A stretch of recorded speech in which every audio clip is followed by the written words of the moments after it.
يوم 5 أغسطس سنة 1974، وتحديدا في منطقة مدينة نصر، وجوه شقة شكلها عادي جدا. كان في راجل قاعد قدام جهاز إرسال لاسلكي صغير، عمال يحاول يشغله بأي طريقة. مرة يلف السلك، ومرة يضغط على الزراير بعصبية، ومرة يقوم يبص من الشباك كأن حد بيراقبه. الراجل كان متوتر بشكل يخوف، وكل شوية يمسح العرق من على وشه ويرجع يبص للجهاز.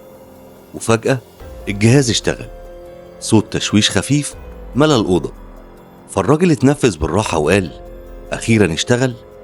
لكن اللي ما كانش يعرفه إن الإشارة دي كانت أصلا اتلقطت. وفي نفس اللحظة تقريبا، وداخل مبنى المخابرات العامة المصرية، ضابط رفع راسه بسرعة وقال: ثبتوا الإشارة، المصدر ظهر يا فندم. خلال دقايق عربيات بدأت تتحرك في هدوء وسط شوارع القاهرة. أما في الشقة، فالراجل كان بيكتب رسالة مستعجلة ويحاول يبعتها بأسرع وقت، من غير ما يعرف إن كل ثانية بيستخدم فيها الجهاز كانت بتقرب نهايته أكتر. وفجأة صوت خبط عنيف على الباب. الراجل اتجمد مكانه، الخبط زاد، وبعدين الباب اتكسر. ضباط المخابرات دخلوا بسرعة، والصدمة كانت واضحة على وش الراجل. في ثواني الجهاز اتمسك، الأوراق اتفتشت، الحبر السري اتكشف، والدولارات اللي كان مخبيها في الشقة لقوها. كل حاجة انتهت. لكن المفاجأة الأكبر إن الراجل ده ما كانش شغال لوحده، لأن دي ما كانتش شبكة تجسس عادية، دي كانت عيلة كاملة بتشتغل لصالح الموساد الإسرائيلي. الأب، الأم، حتى الأولاد. لكن أخطر شخص في الشبكة كلها ما كانش موجود وقتها، لأنها كانت وقتها في روما. وهنا المخابرات العامة المصرية قررت تكمل اللعبة للآخر. خلوا الراجل يكلمها بشكل طبيعي جدا، من غير خوف ولا توتر ولا أي كلمة تكشف إن الشبكة وقعت.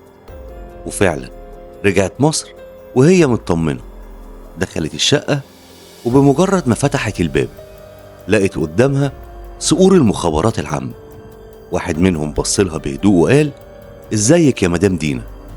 في اللحظة دي الست فهمت ان كل حاجة انتهت، لان دينا ما كانش اسمها الحقيقي، ده كان الاسم الحركي بتاعها داخل الموساد. ومن هنا تبدأ حكاية الجاسوسة انشراح موسى وأوضع عيلة في مصر. ونقول الحكاية من أولها. أول الحكاية كان سنة 1937 في قرية هادية من قرى محافظة المنيا. وقتها اتولدت بنت اسمها انشراح موسى.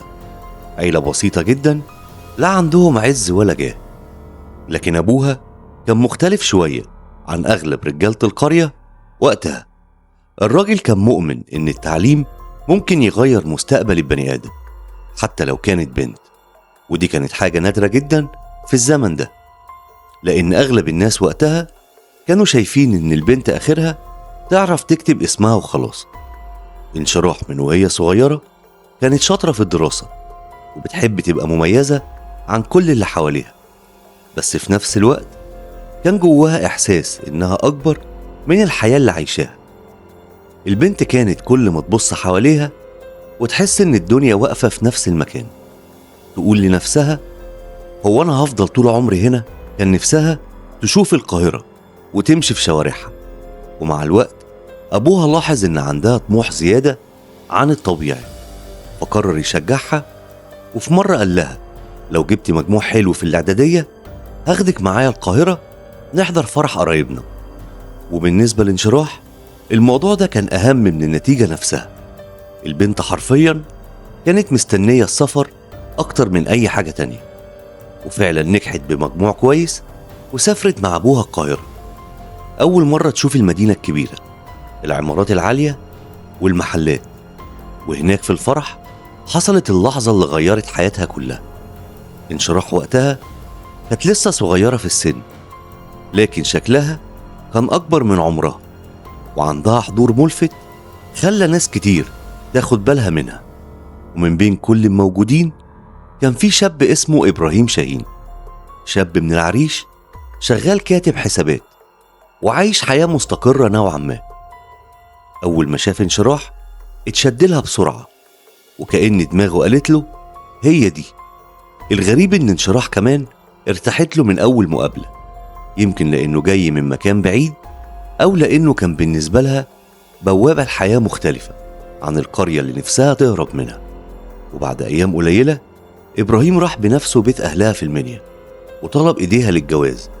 أهلها اتصدموا شوية، مش علشان الراجل وحش، بالعكس كان محترم وشغال. المشكلة كلها كانت في كلمة واحدة، وهي العريش. وقتها السفر للعريش كان كأنه هجرة لكوكب تاني. أمها قالت لها يا بنتي دي بعيدة قوي، وأبوها حاول يقنعها تراجع نفسها، لكن انشراح كانت واخدة قرارها خلاص. كانت شايفة إن الجوازة دي هي التذكرة اللي هتخرجها من الحياة اللي مش طايقاها. ومع إصرارها وافقوا في النهاية، وتم الجواز سنة 1955. وسابت انشراح المنيا وراحت تعيش مع إبراهيم في العريش، من غير حد ما يتخيل إن الخطوة دي هتكون بداية أخطر قصة تجسس عرفتها مصر. بعد جواز انشراح موسى وإبراهيم شاهين بفترة قصيرة، بدأت العيلة تكبر بسرعة.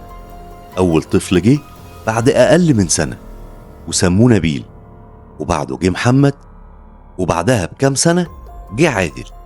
التلاتة جم ورا بعض، والبيت بقى عامل زي خلية نحل أو حضانة مفتوحة على مدار 24 ساعة. ورغم إن إبراهيم وانشراح كانوا فرحانين بولادهم، لكن كان جواهم إحساس طول الوقت إن في حاجة ناقصاهم. الاتنين تعليمهم وقف عند الإعدادية، وده كان مضايقهم جدا، خصوصا لما يشوفوا ناس أقل منهم شطارة لكن معاهم شهادات ووظائف أحسن. عشان كده اتفقوا الاتنين من بدري إن ولادهم لازم يعيشوا حياة أحسن منهم، ويتعلموا تعليم محترم أحسن من اللي هم اتحرموا منه. المشكلة إن الحياة في العريش وقتها ما كانش فيها الإمكانيات اللي بيحلموا بيها لولادهم، لا مدارس بالمستوى اللي هم عايزينه، ولا حياة شبه القاهرة اللي كانوا شايفينها مستقبل العيال الحقيقي. فقرروا قرار صعب، يبعتوا ولادهم يعيشوا عند عمهم في القاهرة علشان يدرسوا هناك. وفي سنة 1963 الأولاد سافروا فعلا، وإبراهيم وانشراح فضلوا لوحدهم في العريش. ومن هنا بدأت الأزمة الحقيقية. كل شهر مصاريف مدارس وهدوم وأكل ومواصلات، وإبراهيم مرتبه أصلا يدوب يكفيه هو لوحده لآخر الشهر بالعافية. ومع الوقت الضغط زاد عليه جدا، والأسعار بتعلى والطلبات بتزيد، وهو حاسس إنه بيجري طول الوقت ومش لاحق. لحد ما الشيطان لعب في دماغه سنة 1966 واتعرض عليه رشوة، وقال لنفسه هي مرة وخلاص، يا واد خد الرشوة والدنيا تعدي. لكن الدنيا ما عدتش. إبراهيم اتكشف بسرعة واتقبض عليه واتحكم عليه بالسجن 3 شهور. يمكن المدة قصيرة، لكن اللي خسره كان أكبر بكتير. خرج من السجن من غير شغل ومن غير سمعة، وحتى الفلوس اللي محوشها راحت على المحاميين. ومن بعدها كل باب يخبط عليه علشان يشتغل كان بيتقفل في وشه، لأن وقتها أول ما الناس تسمع كلمة رشوة الموضوع كان يتقفل، وكأن إبراهيم أخد ختم غير مرغوب فيه. ودي كانت أول مرة إبراهيم يحس إن الدنيا بدأت تضيق عليه بجد. لكن المصيبة الأكبر كانت سنة 1967 لما حصلت النكسة والدنيا اتقلبت على كل المصريين، ومن ضمنهم كان أهلنا في سينا، لأنهم كانوا من أكتر الناس اللي دفعوا الثمن. فجأة سينا كلها بقت تحت الاحتلال، والناس اللي كانت عايشة حياتها بشكل طبيعي بقت كل حركة عندهم محسوبة، لا سفر سهل ولا دخول وخروج براحتك، وحتى النفس تقريبا كان محتاج تصريح. إبراهيم شاهين وقتها كان أصلا خارج من أزمة كبيرة بعد قضية الرشوة، لا شغل ولا دخل ثابت، وجات النكسة كأنها آخر مسمار في النعش بتاعه. والأسوأ من ده كله إن الأولاد كانوا عايشين في القاهرة للدراسة، وهو وانشراح مش قادرين يشوفوهم.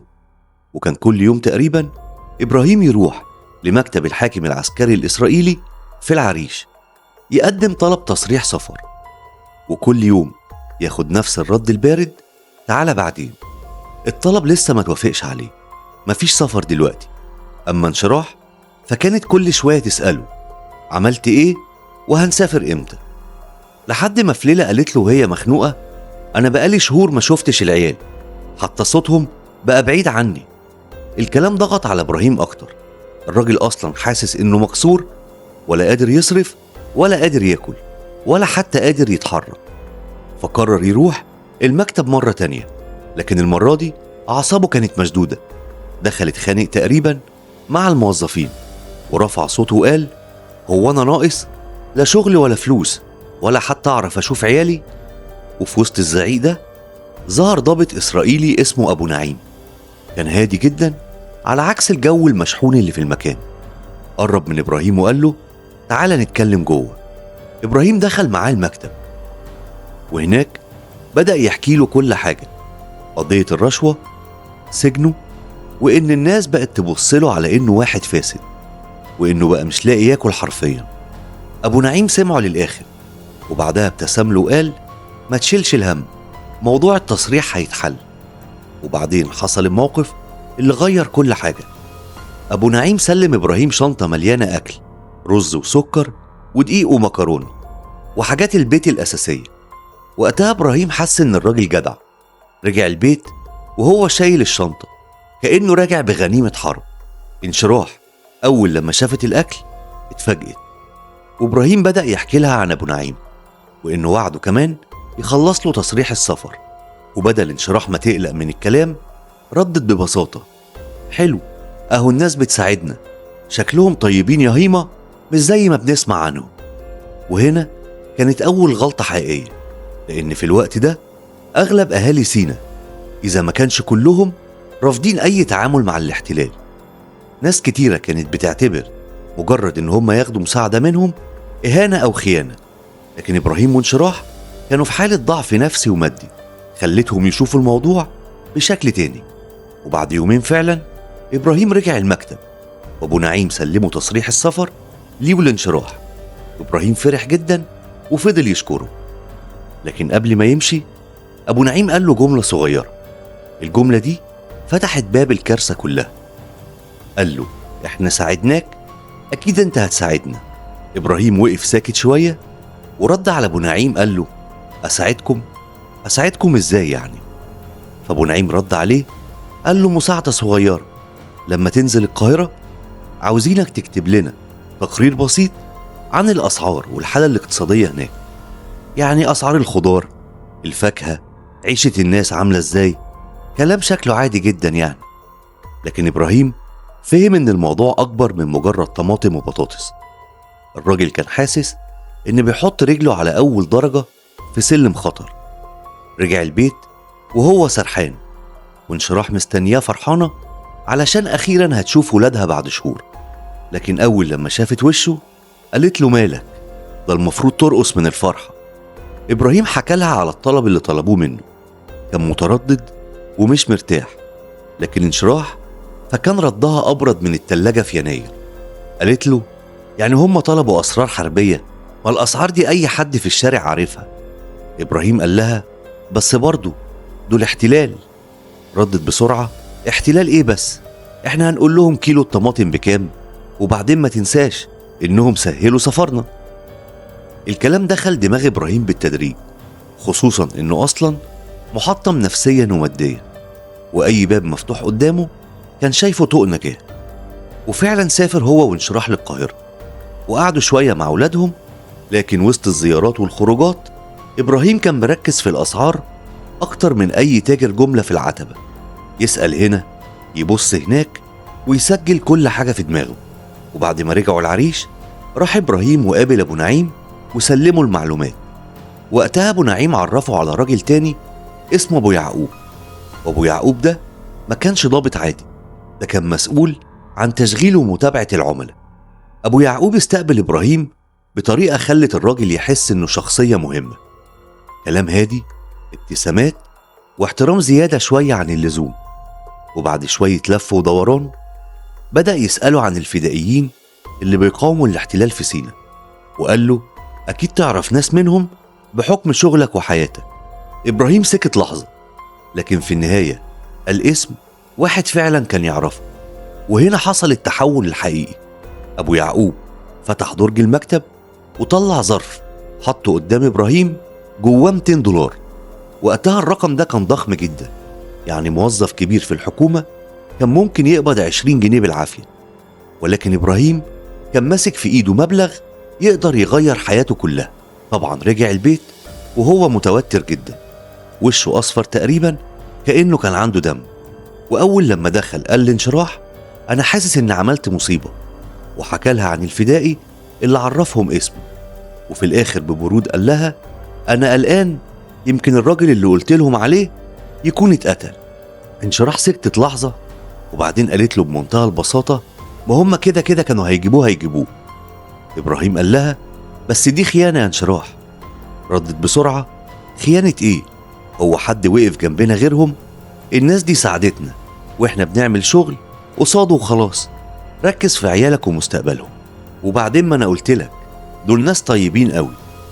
وبصراحة إبراهيم كان محتاج يسمع الكلمتين دول، لأنه من اللحظة اللي مسك فيها الدولارات الخوف بدأ يختلط بالطمع. ومع كل خطوة الضمير صوته بقى أوطى، بس مش أكيد أوطى من إبراهيم وانشراح.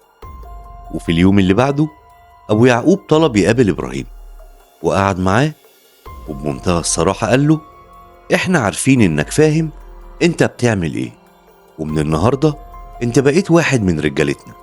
الكلام كان مباشر جدا، مفيش لف ولا تجميل. وإبراهيم سكت شوية لكنه ما اعترضش، بالعكس كان واضح إنه بدأ يتعود على الطريق الجديد بسرعة أكتر مما كان يتخيل. بعدها بفترة قصيرة خدوا إبراهيم لبير 7 علشان يبدأ التدريب الحقيقي. وهناك الراجل دخل عالم تاني خالص، اتعلم ازاي يكتب بالحبر السري، وازاي يفك الشفرات، وازاي ياخد معلومة من أي حد من غير ما الشخص نفسه يحس إنه بيتسحب منه الكلام. ومش بس كده، ده كمان اتدرب على نشر الإشاعات والإحباط وسط الناس. يعني مثلا يفتح كلام على إن الجيش ضعيف وإن البلد داخلة على أزمة، أو يقعد يرمي جمل صغيرة تخلي الناس تفقد الثقة في أي حاجة حواليها. وبعد ما خلص تدريبه أبو يعقوب قال له إن وجوده في العريش ما بقاش مناسب، وإن الخطة الجديدة إن العيلة كلها تتنقل للقاهرة، وتحديدا منطقة الأميرية، علشان الزحمة هناك تساعدهم يختفوا وسط الناس. غير كده القاهرة بالنسبة للموساد كنز معلومات. أي خبر صغير أو أي كلام في قهوة أو أي حركة في الشارع كله ممكن يبقى مهم بالنسبة لهم. وطبعا كل ده كان ليه تمن. إبراهيم بقى ليه مرتب ثابت 200 دولار كل شهر، وأكيد وقتها الرقم ده كان كفيل يخلي أي حد يحس إنه بقى من رجال الأعمال، مش موظف حكومة سابق مرفوض ومرتشي ومتبهدل. ولما رجع البيت وحكى لانشراح كل حاجة كانت فرحانة بشكل واضح، وقالت له: احنا أخيرا الدنيا بتضحك لنا. لكن إبراهيم رغم إنه دخل السكة كان لسه جواه حتة خايفة، فسألها: انت شايفة يا انشراح إن اللي بنعمله ده عادي؟ انشراح ردت بسرعة جدا كأنها مجهزة الإجابة من زمان، وقالت له: احنا مش بنطلع أسرار حربية، يعني دي معلومات عادية عن الناس وعن الدنيا وعن الاقتصاد.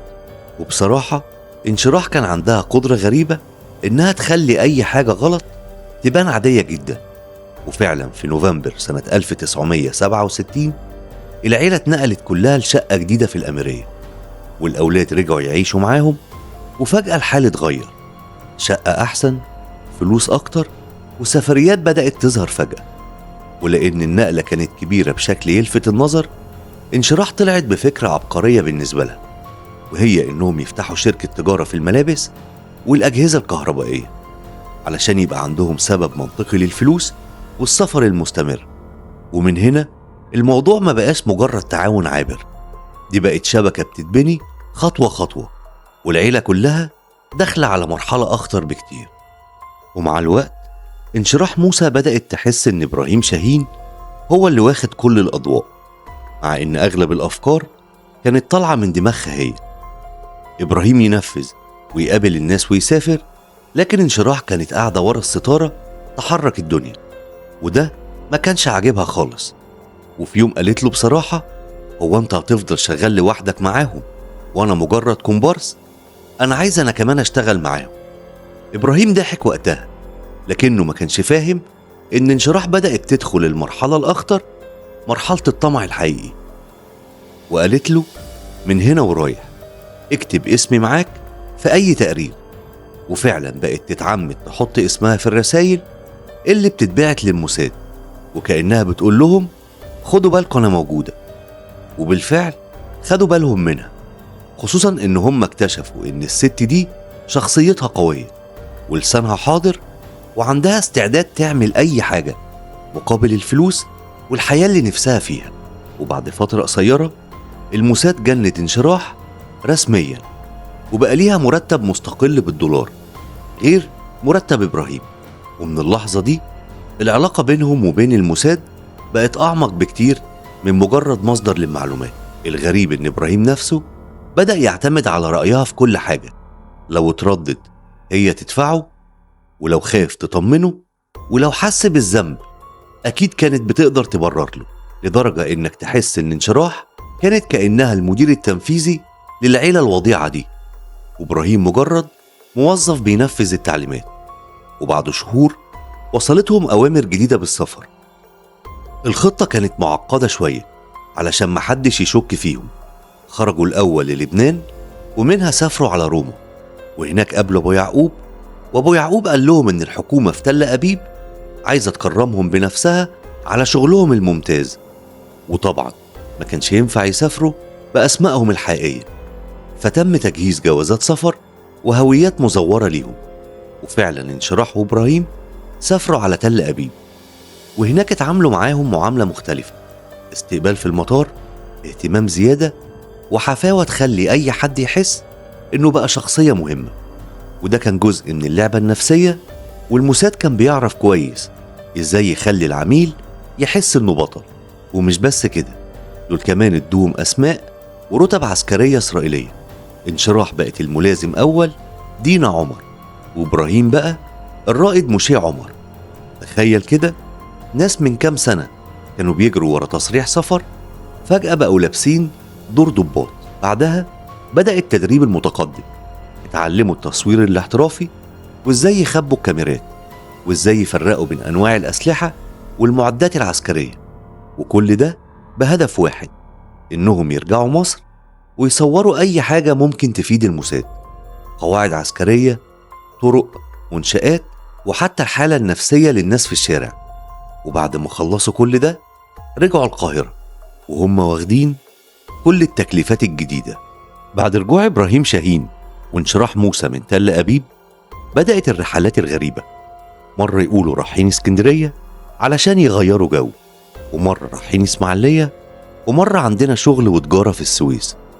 لكن الحقيقة إن كل سفرية كان وراها هدف تاني خالص: تصوير طرق ومراقبة أماكن وتسجيل أي حاجة ممكن تبقى مفيدة للموساد.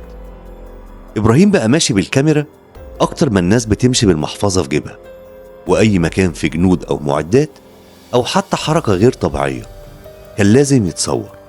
والغريب إنهم كانوا عاملين نفسهم عيلة طبيعية جدا، أب وأم وعيال طالعين فسحة. يعني لو حد شافهم يقول: يا بختهم، عيلة بتحب السفر. وما يعرفوش إن الشنطة اللي شايلينها فيها كاميرات وتقارير أكتر من اللبس. ومع الوقت الموساد بقى يعتمد عليهم بشكل أكبر، خصوصا إنهم كانوا بينقلوا تقارير عن حالة الناس في الشارع والأسعار ورأي الناس في الحكومة وتأثير حرب الاستنزاف على المصريين. وفي وسط الشغل ده وصلت لهم معلومة مهمة، وهي إن في شخصية عسكرية كبيرة جدا هتزور منطقة تبة الشجرة في الإسماعيلية يوم 9 مارس سنة 1969. هم ما كانوش عارفين مين بالظبط، لكن بالنسبة للموساد مجرد المعلومة دي كانت كنز. طبعا إبراهيم وانشراح بلغوا المعلومة فورا، وفي يوم 9 مارس الشخصية العسكرية الكبيرة كان الفريق عبد المنعم رياض، وراح فعلا لخط الجبهة وسط الجنود. الراجل كان معروف إنه دايما بيحب يبقى وسط العساكر بنفسه، مش قاعد في مكتب بعيد عن المعركة. لكن أثناء القصف المدفعي وقعت قذيفة في المكان اللي كان موجود فيه واستشهد في الحال. والصدمة إن إبراهيم وانشراح أول لما عرفوا الخبر فهموا إن المعلومة اللي بعتوها كانت جزء من العملية، ورغم كده ما كانش فيه عندهم ندم ولا خوف ولا حتى لحظة تأنيب ضمير. وده اللي يوريك إن الإنسان لما يغرق في الغلط شوية شوية يبدأ يعتبر أي حاجة عادية، حتى لو التمن كان روح قائد بحجم البطل والشهيد عبد المنعم رياض، اللي بقى يوم استشهاده بعد كده هو يوم الشهيد في مصر. وبعدها بفترة صغيرة بدأت تظهر عندهم مشكلة تانية، لكن المشكلة الجديدة ما كانتش في الموساد، المشكلة كانت جوه البيت نفسه.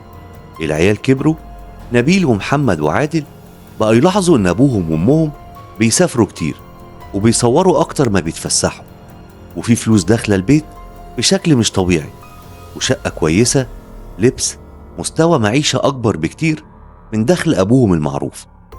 وهنا انشراح بدأت تخاف، مش خوف طبعا على البلد، لكن خوف ان هم يتكشفوا. فطلعت بأخطر فكرة في القصة كلها، قالت لإبراهيم بدل ما نخبي عن العيال ما تيجي ندخلهم معانا. إبراهيم اتصدم في الأول وقال لها انت مجنونة، دول بيتعلموا في المدارس ان إسرائيل هو العدو. لكن انشراح كانت شايفة الموضوع بطريقة مختلفة، هي مقتنعة ان الفلوس تقدر تسكت أي اعتراض. وفي يوم جمعت العيلة كلها في الصالة، والعيال فاكرين ان في مشكلة عائلية او ان ابوهم كان ان شاء الله يطلق امهم ونخلص من العيلة الوضيعة دي. لكن اللي سمعوه كان ابعد حاجة عن توقعاتهم. انشراح بصت لهم وقالت انتوا فاكرين الفلوس اللي عايشين فيها دي جاية منين؟ العيال سكتوا. ابراهيم حاول يخفف الكلام وقال بعد النكسة اتعرفت على ناس ساعدونا مقابل شوية معلومات. لكن انشراح دخلت في الموضوع على طول ومن غير تجميل قالت لهم ايوه احنا بنشتغل مع الموساد. فتخيل الصدمة، عيال لسه في مدارسهم وفجأة يكتشفوا ان ابوهم وامهم جواسيس. لكن بدل ما تحاول تحميهم بدأت تغريهم وتقول لهم لو عايزين تعيشوا في نفس المستوى وتكملوا تعليمكم وحياتكم الحلوة يبقى لازم نبقى كلنا فريق واحد. والغريب ان العيال كلهم وافقوا، يمكن بسبب سنهم او بسبب الفلوس او لانهم اتربوا اصلا في بيت بقى يشوف الخيانة مجرد شغل مش جريمة. ومن اللحظة دي العيلة كلها اتحولت لخلية تجسس كاملة، الأب والأم والأبناء، وكل واحد بقى ليه دوره. ولما إبراهيم وانشراح سافروا بعد كده وقابلوا أبو يعقوب بلغوا إن الأولاد انضموا للشبكة وطلبوا يبقى ليهم مرتبات هم كمان، والموساد وافق فورا لأن بالنسبة لهم دي كانت صفقة نادر إنها تحصل. وفي سنة 1971 العيلة الوضيعة دي نقلت سكنها كله لمدينة نصر، والهدف ما كانش الرفاهية بس، لكن كمان إن الأولاد يحتكوا بأبناء الضباط والشخصيات المهمة ويسمعوا أي معلومة ممكن تفيد بعد كده. رغم إن إبراهيم شاهين وانشراح موسى كانوا عايشين في فلوس وسفريات وشكلهم قدام الناس اتغير تماما، إلا إن الخوف عمره ما فارقهم. وفي ليلة العيلة كلها كانت قاعدة في شقتهم في مدينة نصر، والتلفزيون فجأة جاب فيلم عن جاسوس اتكشف واتعدم. فجأة الجو اتقلب، الضحك اختفى، وكل واحد بقى يبص للتاني في صمت غريب، كأن الفيلم بيتكلم عنهم هم أصلا. إبراهيم كان أكتر واحد اتأثر في الليلة دي، لأن من الليلة دي ما بقاش يعرف ينام، كل شوية يصحى مفزوع، مرة يحلم إن المخابرات كسرت الباب، ومرة يشوف نفسه واقف قدام منصة الإعدام. حتى انشراح بدأت تقلق وقالت له احنا كده بنلعب بالنار، كفاية لحد هنا. وفعلا سافرت روما وقابلت أبو يعقوب وبلغته إن هم عايزين ينسحبوا، لكن الراجل كان فاهم نقطة ضعفها كويس. من غير خناق ولا تهديد فتح الدرج وطلع رزمة دولارات وحطها قدامها وقال لها بذمتك حد يسيب العيشة دي ويرجع للفقر تاني؟ وفي لحظة كل كلام التوبة اختفى ورجعت انشراح مصر وكأن مفيش حاجة حصلت، وكملوا شغلهم عادي لحد يوم 6 أكتوبر سنة 1973، اليوم اللي قلب العالم كله. الجيش المصري عبر القناة وحطم خط بارليف، والناس نزلت الشوارع تحتفل. لكن جوه بيت إبراهيم وانشراح كان في صدمة ورعب. الموساد نفسه ما كانش متوقع الحرب، ولما جم يقابلوا أبو يعقوب بعد كده لقوا إن أبو يعقوب متضايق جدا، وقال لهم انتوا ازاي ما بلغتوش. إبراهيم حاول يبرر وقال إن الضباط نفسهم ما كانوش عارفين، وإن الخداع المصري وقتها خدع العالم كله. بعدها أبو يعقوب سلمهم جهاز إرسال حديث، وقال إن أي معلومة هتبعتوها هتوصل فورا.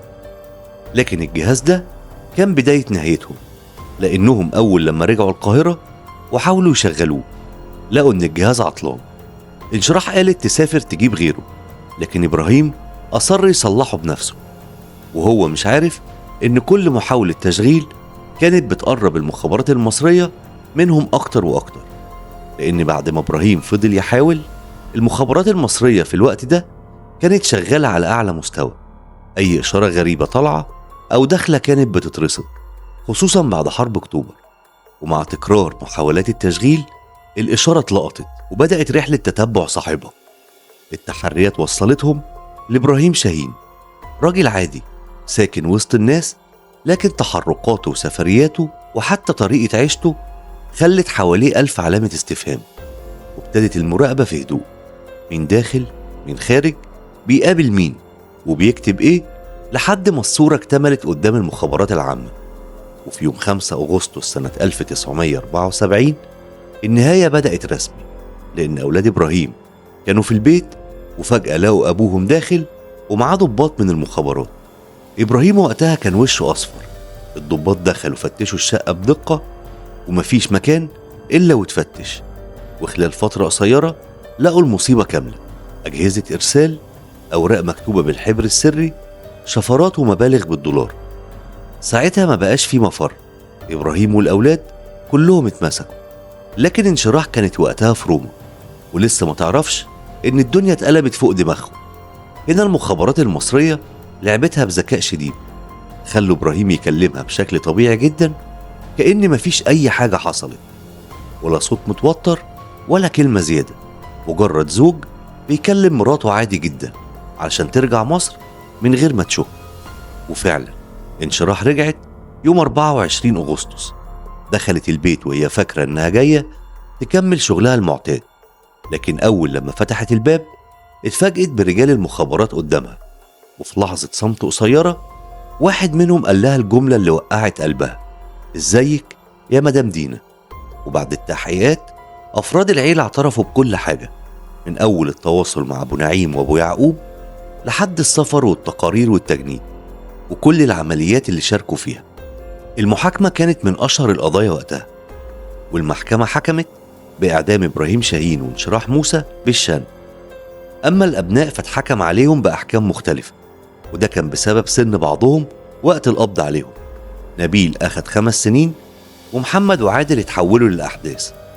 وفي 16 يناير سنة 1977 اتنفذ حكم الإعدام في إبراهيم شاهين، وانتهت حياته على حبل المشنقة بعد ما اختار طريق كله خيانة وطمع. أما انشراح موسى فقضيتها فضلت عليها كلام كتير. في روايات قالت إنها خرجت بعفو رياسي، وروايات تانية قالت إنها خرجت ضمن صفقة تبادل، لكن المؤكد إنها خرجت من السجن بعد 17 شهر وسط جدل كبير وقتها. وبعد ما انشراح موسى خرجت من السجن الناس كانت مستنية تشوف هل الست دي فعلا ندمت ولا دي صفحة جديدة من التمثيل، خصوصا إن قضيتها كانت شاغلة الرأي العام وقتها. وبالفعل ظهرت انشراح في لقاء تلفزيوني مع سمير صبري، واتكلمت بطريقة خلت ناس كتير تتعاطف معاها. كانت بتقول إنها ندمانة وإنها غلطت في حق مصر، وإن السجن خلاها تراجع نفسها. وقعدت تتكلم عن التوبة وتدعي لمصر وللجيش وللرئيس، وتقول إنها نفسها إن الناس تسامحها. وحتى طريقة كلامها وقتها كانت هادية لدرجة إن الناس قالت خلاص الست دي اتعلمت الدرس. وبصراحة جزء من الناس صدقها فعلا، خصوصا إن المصريين بطبعهم قلبهم طيب، وأي حد يقول أنا غلطت بيدوله فرصة تانية. لكن اللي حصل بعد كده قلب الدنيا كلها، لأن فجأة وبعد فترة قصيرة الأخبار نزلت زي الصاعقة: انشراح موسى هربت وسافرت لتل أبيب. الناس اتصدمت، إزاي واحدة كانت بتقول أنا تبت تطلع بعدها تعيش في إسرائيل؟ والمفاجأة الأكبر إنها هناك أعلنت اعتناق اليهودية، وبدأت تتكلم بفخر عن شغلها مع الموساد، وكأنها ما قالتش قبل كده إنها ندمانة. يعني باختصار، اللقاء التلفزيوني طلع بالنسبة لناس كتير مجرد فاصل تمثيلي. انشراح كانت فاكرة إنها أول لما توصل هناك هيتعاملوا معاها كبطلة قومية، ويمكن يدوها شقة على البحر كمان، لكنها اكتشفت بسرعة إن الموساد طول عمره بيتعامل بالمصلحة، ومع الوقت اتفاجئت إن حياتها في إسرائيل أبعد ما تكون عن الرفاهية اللي كانت بتحلم بيها.